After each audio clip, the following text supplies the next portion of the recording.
This is Warren Buffett.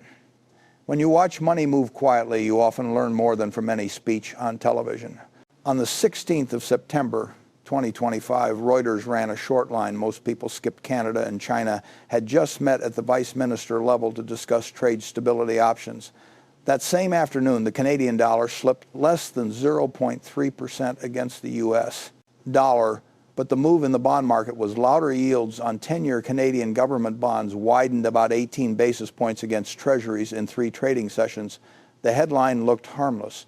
The market reaction did not, because behind that small Reuters piece was an idea that should concern every American saver, a G7 country quietly exploring a parallel settlement path in CAD and CNY outside the shadow of the US dollar. For 40 years, the North American playbook has been simple. You trade, you settle, you hedge in USD. When an ally even tests another lane, it tells you something uncomfortable about how they see the future. This is not rumor. It is a systemic signal. It is a signal about trust, about resilience, and about how far a country is willing to go to protect itself from political volatility in Washington. And whether you are a retiree in Ohio or a factory worker in Texas, that kind of signal eventually reaches your grocery bill. When allies hedge against your institutions, they are indirectly hedging against your currency, your laws, and your political leadership. In this case, the leadership is Donald Trump. And the bill for his style of economic brinkmanship does not arrive at the White House. It arrives at your kitchen table. Let me put a face on this. Linda is 67, a retired school administrator in Omaha with about $48,000 in savings, split between index funds, municipal bonds, and a small basket of dividend-paying stocks. She is not wealthy by Wall Street standards. She is wealthy by the standards of the American story. She worked 40 years, put money away every month, trusted the system. Over the last 12 months, Linda has watched her bond ETF lose 7% on price as yields climb faster than anyone at her local bank could explain. She does not read footnotes about Canada or Beijing. But the same structural pressures that push a G7 ally to explore CAD-CNY settlement also push global investors to demand more yield from U.S. debt. And that pushes down the value of Linda's bond holdings. She feels it as a dull ache, not as a headline. Most people hear Ottawa-Beijing talks and assume this is about somebody else's problem. They picture diplomats, flags, and press conferences. What they should picture is a line on their brokerage statement turning from black to red, because the architecture that kept North American trade and the U.S. dollar comfortably dominant is now under review by the very allies we used to call reliable. When a Canadian official sits down with a Chinese counterpart to discuss trade stability options, that phrase is doing more work than it appears. It is not only about steel, lumber, or electric vehicles. It is about how to keep your economy functioning. When the United States, under a president who treats tariffs like campaign fireworks, might hike duties by another 10% or 15% on short notice. It is about a neighbor asking a quiet question: what if Washington becomes a source of instability instead of stability? Donald Trump has sold many voters on the idea that tariffs are a bargaining chip that makes America rich. In accounting terms, tariffs are a tax. In political terms, they are a weapon. In systemic terms, they are a signal to the rest of the world about whether the United States is a predictable partner or a volatile one. You can bully a weaker counterparty with tariffs for a while. You cannot bully a G7 neighbor forever without them running the numbers on Plan B. That is what Canada's doing. And Plan B in this case involves exploring a parallel settlement system where a Canadian exporter in British Columbia can sell lumber to a Chinese buyer and settle directly in CAD or CNY with the U.S. dollar playing a smaller role, or in some transactions, no role at all. From a distance, that sounds technical. Up close, it looks like the early stages of a hedge against American political risk. I have lived long enough to see that systems rarely break from a single dramatic blow. They erode at the edges first. When a longtime ally starts building an emergency exit away from your currency and your trade dominance, that is erosion at the edges. It is the kind that investors ignore until the cracks show up in valuations and spreads and in confidence. The Trump White House has approached economic policy as a series of confrontations: tariffs here, sanctions there, threats on social media, last-minute reversals that keep pundits busy, and bond desks awake at night. This style has a cost. Part of that cost is visible in factory layoffs and higher import prices. Part of it is less visible, a slow grinding reduction in how much other countries are willing to bet their future on the permanence of U.S. rules. Ottawa does not announce a pivot on cable news. It does something quieter. It sends a vice minister to Bangkok, sits down with Beijing, and asks how to design a mechanism that gives Canada breathing room if Washington decides again to treat their economy as a prop in a domestic political drama. That is what trade stability options really means. If you care about your 401k, your mortgage rate, or your children's job prospects in a decade, you should care about that phrase, because once allies start rehearsing life with less dependence on the U.S., dollar and less faith in U.S. predictability, the risks for ordinary American households climb in ways that do not show up on a campaign slogan. The markets feel that drift long before voters do. And when they finally converge, the adjustment is rarely gentle. Canada's meeting with China over trade stability options is not an isolated conversation. It is the latest symptom of a deeper pattern, allies hedging against the United States, whose trade and tariff policy has become an extension of one man's political instincts. The Trump approach to economic power has turned tools that should be used sparingly, tariffs, sanctions, emergency declarations, into everyday instruments. Markets can price many things. They struggle to price improvisation from the top of the system. Start with tariff-induced inflation. When Washington raises tariffs on Canadian steel, aluminum, or electric vehicles by 15% or 20%, the first-order effect is easy to model. Imported goods become more expensive. But the second-order effects are where the pain multiplies. A Midwestern manufacturer buying Canadian components sees input costs rise. They pass some of that on to customers, squeeze their own margins, or cut investment. Over 12 to 18 months, these changes nudge overall price levels upward. A 0.4% addition to core inflation from tariff waves may not sound dramatic, but it changes the Federal Reserve's reaction function, and with it, the discount rate investors use to value everything from utilities to tech, stocks.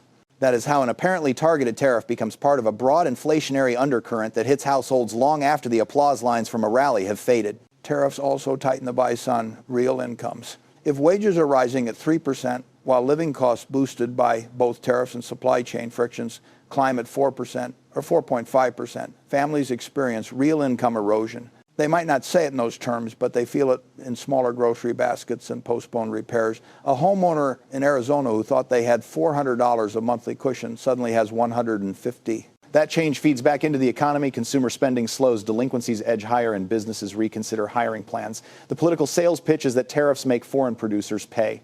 In practice, the bill is divided between shareholders and consumers, with the least flexibility landing on households that live paycheck to paycheck. Meanwhile, the machinery of government does not operate in a vacuum. When a White House repeatedly threatens to shut down agencies, withholds confirmations, or holds basic budget extensions hostage to unrelated demands, you move toward a form of federal paralysis. Even if a full government shutdown is averted by last-minute deals, the repeated brinkmanship erodes institutional credibility. Agencies plan for contingencies instead of long-term projects. Civil servants leave or retire early. The quality of analysis that underpins regulation declines as experienced staff exit and their replacements are told that their work can be overturned overnight by tweet. This accumulation of uncertainty creates what corporate lawyers and CFOs experience as regulatory fog. Rules still exist on paper, but their application becomes less predictable, the enforcement less consistent, the exemptions more political. When the Supreme Court has to step in repeatedly to draw lines around executive power on trade and tariffs, business leaders do not just read the outcome of each case, they read the pattern. If they see a presidency constantly probing the limits of authority, they assume today's rules are temporary. In that environment, capital behavior becomes cautious. Boards stockpile cash instead of committing to multi-year investments. Cross-border projects are delayed. Optionality becomes more valuable than expansion.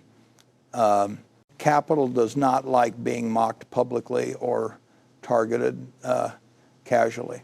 When CEOs are singled out by name for making decisions that are rational in the face of tariff volatility, the message to every other boardroom is clear. You are operating under a political regime that may treat you as a prop. Investors respond by raising their required returns. Lenders widen spreads. The result is systemic tension, a constant low-frequency hum of risk that may not crash markets overnight, but dulls their willingness to finance long-term projects. Inside the Republican Party itself, the economic story is no longer a unified one. Traditional pro-business conservatives who believe in open markets and alliance stability find themselves misaligned with a Trump faction that treats trade wars and threats against allied economies as proof of toughness. This internal GOP fracture matters for markets because it introduces another axis of unpredictability. If you cannot model future policy, even within the governing party, you cannot confidently forecast tax regimes, regulatory posture, or treaty commitments. That is one reason you see widening ranges in analyst projections rather than precise, narrowly clustered forecasts. The numbers tell their own story. Foreign holdings of U.S. Treasuries do not need to collapse to send a message. A gradual shift, say a 5% reduction over 3 years by a coalition of middle-sized allies, signals erosion in the perceived risk-free status of U.S. government debt.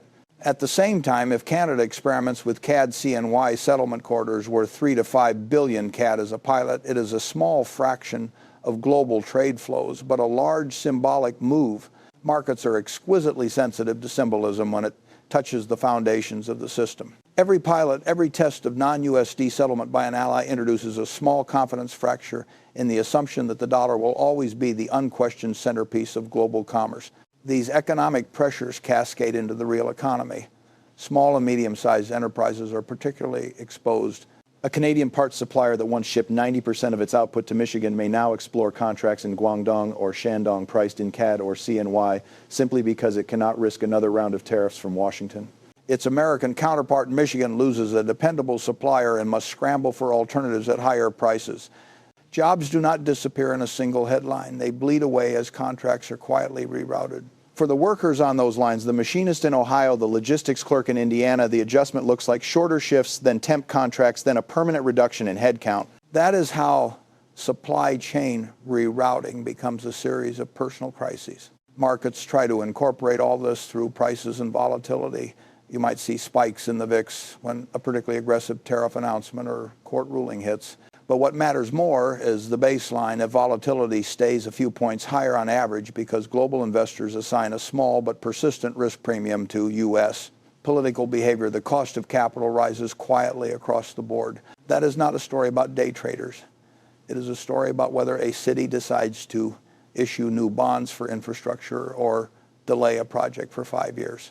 None of this would be as dangerous if the legal and institutional framework of the United States were clearly separating politics from policy. Instead, repeated clashes between the White House, Congress, and the courts over who controls tariffs, emergency declarations, and trade sanctions produce a visible erosion of institutional credibility. When judges write opinions that read like warnings, when congressional hearings sound more like crisis management than oversight, and when agencies are told to reverse long-standing positions with little explanation, the impression for outside observers is simple. The system is under structural pressure. That is when allies look at their exposure and ask whether they should still settle everything in USD or start designing alternatives. The feedback loop between politics and economics intensifies over time. Higher tariffs contribute to inflation. Inflation prompts tighter monetary policy. Tighter policy raises borrowing costs, which hit homeowners, small businesses, and over-leveraged corporations. Rising stress creates fertile ground for more radical political promises, including even harsher trade measures or explicit pressure on the central bank. Each turn of that loop weakens the boundary between short-term partisan objectives and long-term economic stewardship. The Ottawa-Beijing conversation sits at the intersection of these trends. Canadian officials are not ideologues. They are portfolio managers for a country. They look at the Trump administration's pattern of unilateral tariff decisions, threats to withdraw from agreements, and willingness to label allies as security risks. They see legal battles in U.S. courts over the limits of presidential tariff authority. They see congressional gridlock and budget showdowns. Faced with that picture, they are designing a hedge, a limited CAD CNY settlement mechanism today, but potentially a broader diversification of trade relationships tomorrow. From their perspective, it is prudent risk management. From the perspective of the U.S. system, it is one more indicator of misalignment between how America sees itself and how its behavior is experienced abroad. Real economy consequences do not wait for a press release. A Canadian mill that signs a 5-year contract with a Chinese buyer priced in CAD instead of USD reallocates capacity. A shipping firm that adds regular routes from Vancouver to Chinese ports adapts its fleet and logistics An Asian bank that builds CAD liquidity desks in anticipation of more non-USD trades cements habits among corporate clients.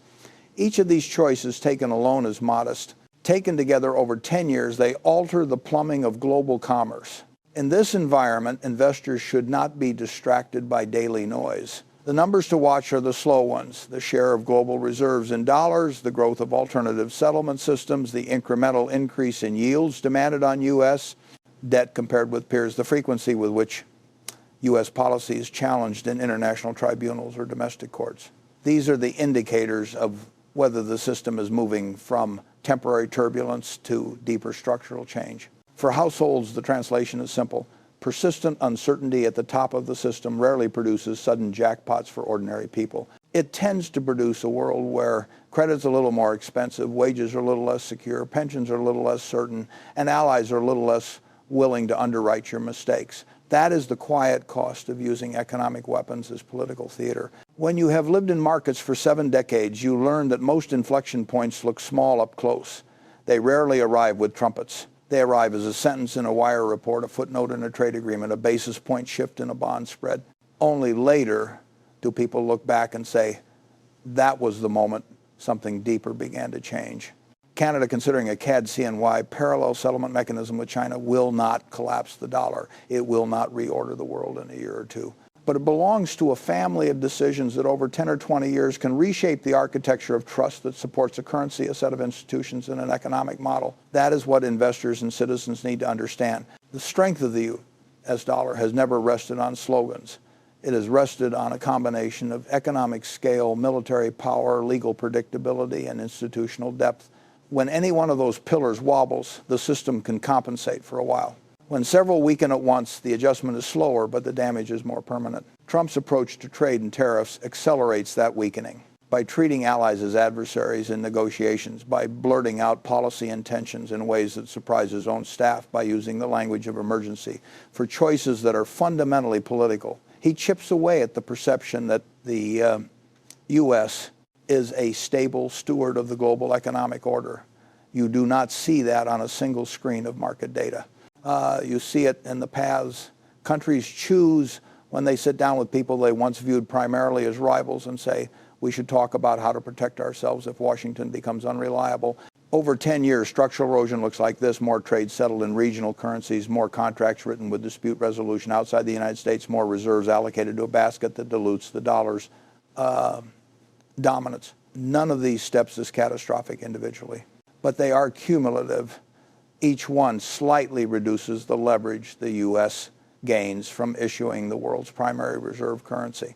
Each one reduces the convenience with which America can finance deficits, sanctions opponents, or use its financial system as an instrument of policy. Institutional decay works in a similarly incremental way. If courts are dragged repeatedly into battles over executive authority on tariffs, budgets, and emergency declarations, they begin to be seen less as neutral arbiters and more as players in a political contest. If independent agencies are staffed with short-term loyalists instead of long-term professionals, their decisions begin to look less durable. If Congress normalizes governing by brinkmanship, where basic functions such as debt ceiling increases or funding bills are routinely tied to unrelated demands, markets learn to discount official commitments. Over 20 years, that translates into a persistent, hard-to-reverse discount on the promises of the U.S. state.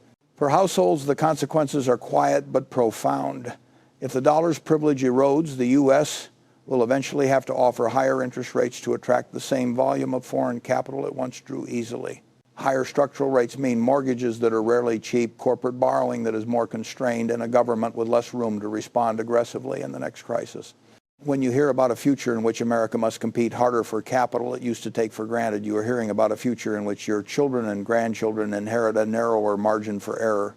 Trump's supporters often argue that these confrontational tactics are necessary to correct long-standing imbalances.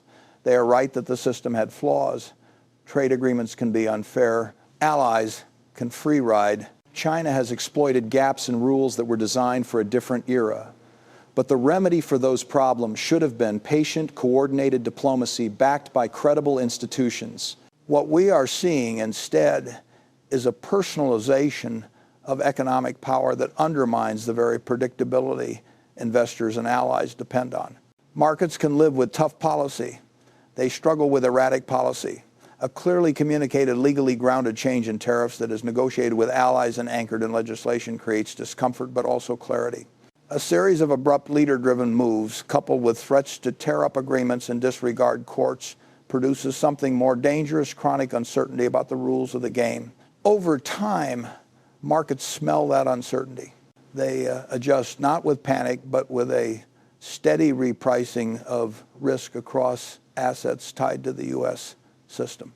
For ordinary investors, the temptation in this environment is either to ignore the noise or to overreact to every headline. Neither response is adequate. The right stance is to accept that political volatility has become a structural feature of the landscape and to position accordingly. That might mean more diversification beyond U.S. assets, greater attention to balance sheet strength, a preference for companies with global revenue streams rather than purely domestic exposure to tariff-sensitive sectors. It might mean holding a little more cash than feels comfortable, not because you distrust markets, but because you respect their tendency to reprice when systemic signals accumulate. There is also a civic dimension. Systems are not just charts and treaties. They are habits and expectations. If voters reward rhetoric that treats allies as disposable and institutions as obstacles, they should not be surprised when those allies quietly build alternatives and those institutions lose influence. You cannot ask a partner to trust you in the long term while demonstrating again and again that you view commitments as temporary and constraints as optional. Canada's quiet exploration of a CAD-CNY settlement path is a mirror held up to the United States. It reflects how a close neighbor views the trajectory of American politics and policy under Trump. It tells us that behind polite language there is a deepening doubt about whether Washington can be counted on to prioritize stability over spectacle. That doubt is the most dangerous export America can produce. The lesson for investors and citizens alike is simple and uncomfortable. Trust is a form of capital. It takes decades to build, and you can squander it in a single political cycle. Discipline in policy is not a luxury. It is the foundation on which affordable credit, resilient alliances, and stable growth rest. Clarity and rules in enforcement in the division of powers is not an academic concern. It is the difference between a system that attracts long-term investment and one that leaks it slowly to places that look safer. Humility in leadership, the willingness to accept limits, to consult, to share power is not weakness. It is what keeps ambitious individuals from treating entire economies as extensions of their personal brand. Arithmetic does not negotiate. Deficits must be financed. Debts must be serviced. If you erode the trust that makes financing cheap and reliable, the math will reassert itself in harsher terms later on. Markets smell uncertainty. They may tolerate it for a while if returns are high enough, but they do not forget. You cannot spin a grocery bill. When the consequences of policy arrive in the form of higher prices and weaker job security, no amount of messaging will persuade families that they are better off than their bank accounts say. Institutions matter. They are the mechanisms by which a large, complicated society turns competing interests into durable, predictable rules. If you treat them as enemies or props, they will eventually fail in their role, and you will miss them most when you need them in a crisis. Over the next 10 to 20 years, the United States will discover whether it has treated its institutional capital as something precious or something disposable. Canada's hedge with China is one small piece of that verdict. Other pieces will be written in reserve allocation tables and trade agreements signed without U.S. leadership and court opinions limiting powers that were abused. By the time the picture is clear to everyone, the easiest opportunities to correct course will be gone. For now, the choice still belongs to American voters, legislators, and investors. They can demand a return to boring predictability in trade and fiscal policy, a renewed respect for constraints, and a leadership style that values alliances and law over theatrics. Or they can continue down a path in which friends quietly build lifeboats while pretending in public that nothing has changed. In investing, I have always preferred businesses that treat trust as their most valuable asset. Countries are no different. The returns on preserving that asset are compounding and subtle. The cost of losing it is brutal and obvious. What Canada initiated in that vice ministerial meeting with Beijing is more than a hedge. It is a recalibration, a recognition that the traditional alignment of North America has drifted, perhaps not irreversibly, but unmistakably. The misalignment is not simply economic or diplomatic. It is structural. And structural misalignments do not correct themselves without a deliberate effort from every participating system. In the financial markets, misalignment is visible and spreads Canada's divergence from Treasuries, China's deepening liquidity support for CNY corridors, and the slow but noticeable decline in USD invoicing in commodities where the U.S. is no longer the dominant buyer. What investors are seeing is a three-way rift in expectations. Washington wants leverage, Ottawa wants insulation, and Beijing wants opportunity. The friction between those desires produces the instability households eventually experience as inflation, volatility, and job insecurity. For decades, the unspoken assumption was that Canada's economic gravity tilted toward the United States with such permanence that hedging would be symbolic, not structural. What is new in 2025 is that the hedging is being operationalized. A parallel CAD-CNY settlement system is not a press statement. It is infrastructure. Settlement corridors, swap lines, liquidity pools, and bilateral clearinghouses are institutional commitments, not diplomatic gestures.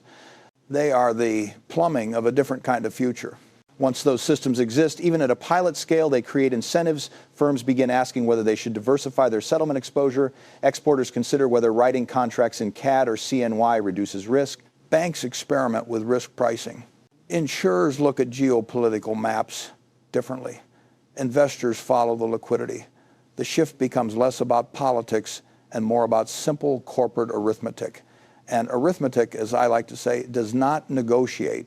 When Canada tilts even slightly toward a secondary currency system, it forces the United States to reckon with something it has not faced in generations, the possibility that a neighbor prefers resilience over loyalty. That is the cost of treating allies as bargaining chips. A country can withstand rhetorical insult. It cannot withstand unpredictable tariffs that can wipe out the margins of its exporters in one news cycle. Stability is the currency of nations. When the U.S. becomes a source of instability, allies craft alternatives, not because they want to leave the American sphere, but because they cannot afford not to. The legal dimension of this drift is often overlooked. Tariff authority in the United States has swung back and forth between Congress and the executive branch for decades. But under Trump, the executive side has stretched its reach in ways that alarm not only legal scholars, but also foreign governments that depend on American consistency. When the White House labels Canada a national security risk for aluminum or considers invoking emergency powers for trade decisions, it signals to Ottawa that the rules are malleable. Whether or not courts overturn such moves, the damage is done. The message is clear. These policies are not driven by economic analysis, but by political convenience. Canada reads that message. China reads it even more carefully. And global investors who decide the price at which the U.S. can borrow trillions of dollars read it most carefully of all. What analysts miss is that institutional credibility is not a domestic asset. It is an international one. When a G7 ally takes steps to reduce exposure to U.S. discretion, the world interprets that as a downgrade in the reliability of American governance. And because the dollar sits at the center of the global financial system, a downgrade in governance inevitably translates into a risk premium. Risk premiums are invisible at first, a few basis points here, a few basis points there, but they compound. Over years, they make the cost of mortgages, corporate debt, municipal bonds, and federal borrowing just a little more expensive than they once were. The difference between a world that believes in American predictability and a world that doubts it might be $1 trillion in interest payments over a decade. Misalignment is not free. Then there is the corporate dimension. Boardrooms are not ideological. They are probabilistic. A CEO looking at the U.S., Canada, China triangle in 2025 is not asking who is right. They are asking what the world will look like in 5 years. If the White House can impose a 20% tariff on Canadian EVs at 11 p.m. and hint at expanding it to agricultural products by sunrise, the sober calculation is simple. Diversify now before the next shock hits. And so a Detroit parts manufacturer begins sourcing 30% of its inputs from Europe. A Vancouver lumber exporter signs its first long-horizon CNY-denominated contract. A German insurer prices North American supply chain risk at a higher premium. A Japanese automaker shifts future EV assembly lines to Mexico rather than the U.S. Midwest. None of these decisions makes headlines, but they shape the economic landscape for a generation. Consumers feel this in ways that seem unconnected. Tariff-induced inflation leaves them paying more for appliances, cars, groceries. Regulatory unpredictability shows up as delayed infrastructure because municipalities fear issuing bonds during volatile rate cycles. Political brinkmanship erodes the credibility of federal programs, which reduces state confidence and pushes costs downward onto households. Each of these pressures is manageable alone. Together they form structural pressure, the kind that slows an economy no matter how strong the headlines sound. Canada's hedge with China reveals another uncomfortable truth. The U.S. has lost the ability to assume alignment. Alignment must now be earned. That is what structural misalignment means. It means your allies are no longer certain that your decisions are grounded in long-term national interest rather than short-term personal advantage. It means your economic policy is no longer viewed as anchored by institutions, but driven by whoever occupies the Oval Office at a given moment. In the long run, structural misalignment produces divergence in regulatory standards. If Canada deepens cooperation with China, even in limited financial infrastructure, it must adjust parts of its compliance architecture. That adjustment creates gaps. AU-S company exporting software to Canada in 2026 might discover that new data localization rules influenced by Canada-China agreements complicate what was once seamless. A biotech firm might find that regulatory reviews diverge in timing or substance. These small frictions accumulate into strategic distance. And as distance grows, so does the incentive for allies to diversify alliances. A Canada comfortable with CAD-CNY settlements might join regional frameworks on supply chain resilience led by Asia. It might use Chinese investment to build port capacity. It might support climate finance structures championed by Europe. None of these decisions harms the U.S. directly, but each one quietly reduces the gravitational pull of American leadership. Leadership is not a title. It is a function. You lead when others follow your rules voluntarily. You cease to lead when they build parallel systems. What Canada is exploring is a parallel system. Not a replacement, not a rebellion, but an insurance policy. And insurance policies tell you exactly what the insured thinks about the insurer. Trump has argued that being unpredictable gives America advantage. Markets disagree, institutions disagree, allies disagree. Unpredictability is leverage only in a duel. In a global economy, it is a tax. The final dimension is geopolitical. China sees in Canada not a shift in allegiance, but an opening. If Beijing can deepen ties with the G7 economy without provoking backlash, it normalizes its position. It presents itself as an alternative pole, not a dominant one, but a viable one. And viability is all China needs. A world with 2 or 3 viable financial ecosystems is a world where the U.S. must work harder to maintain influence. It must offer clarity instead of turbulence. It must offer stability instead of spectacle. Structural misalignment does not explode. It spreads. It spreads through trade patterns, regulatory divergence, settlement mechanisms, investment flows, reserve portfolios, legal disputes, and political rhetoric. It spreads quietly until one day a country you once considered an automatic ally announces a new partnership that does not include you, not because they oppose you, but because they no longer depend on you. For the United States, the deepest danger is not losing a tariff battle, not losing a supply chain, not losing a contract. The deepest danger is losing the assumption of trust that underlies the system. When allies plan for a world where America is not the anchor, they begin building systems where America is optional. And once a system exists where America is optional, the option will eventually be exercised. This is what structural misalignment looks like from 3,000 feet. Not conflict, but drift. Not collapse, but dilution. Not betrayal, but hedging. And every hedge is a vote of no confidence, not against America, but against the volatility of American politics under Trump. If there is a lesson in this drift, it is simple. Stability is not a natural resource. It is a choice, and your allies can see whether you are choosing it.